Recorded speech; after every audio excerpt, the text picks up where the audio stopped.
கடலின் கரையில் அமைந்த அமைதியான மண், ஆனால் ஒரு இரவில் அது முழுவதும் துன்பத்தின் மண்ணாய் மாறிவிட்டது. வெள்ளம் மக்களின் வீடுகளை மட்டுமல்ல, அவர்களின் நம்பிக்கையும் மூழ்கடித்தது. சாலம்பை குள மண்ணில் ஒரு அழைப்பு எழுந்தது.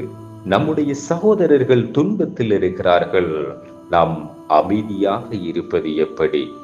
அங்கே யாருடைய மொழி, யாருடைய பகுதி, யாருடைய இனம் என்று கேட்கவில்லை. அவர்கள் முஸ்லிம்களா என்று கூட கேட்கவில்லை. ஒரே ஒரு கேள்விதான் கேட்டார்கள், அவர்கள் மனிதர்களா? இஸ்லாம் எதை கற்றுத் தந்ததோ அது இங்கு நடந்தது.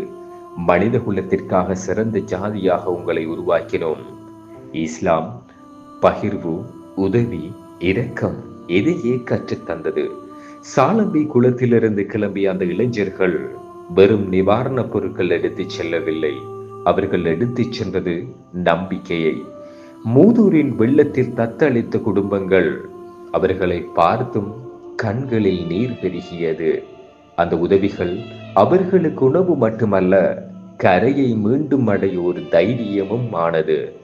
நபி ஸல்லல்லாஹு அலைஹி வஸல்லம் அவர்கள் கூறினார்கள், மற்றவர்களுக்கு அதிக நன்மை செய்தவன் தான் சிறந்தவன் என்று. சாலம்பை குளம் அதை நிரூபித்தது. இஸ்லாமின் அழகு காலையிலிருந்து மூதூருக்கு சென்ற அந்த ஒவ்வொரு கையிலும் தெரிந்தது. மதம் என்பது கோபம் அல்ல, பிரிவு அல்ல, மனித நேயம்தான் அதை சொல்லும் அழகான உதாரணம். சாலம்பை குளம் மூதூர் பயணம்.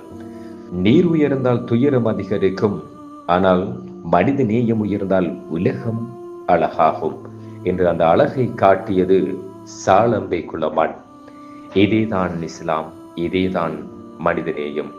அன்பான சகோதரர்களே, இந்த மனிதநேய பயணத்தை நீங்கள் காண விரும்பினால் இந்த வீடியோவை லைக் செய்து அடுத்த உதவி பயணத்திற்கு சப்ஸ்கிரைப் செய்யுங்கள்.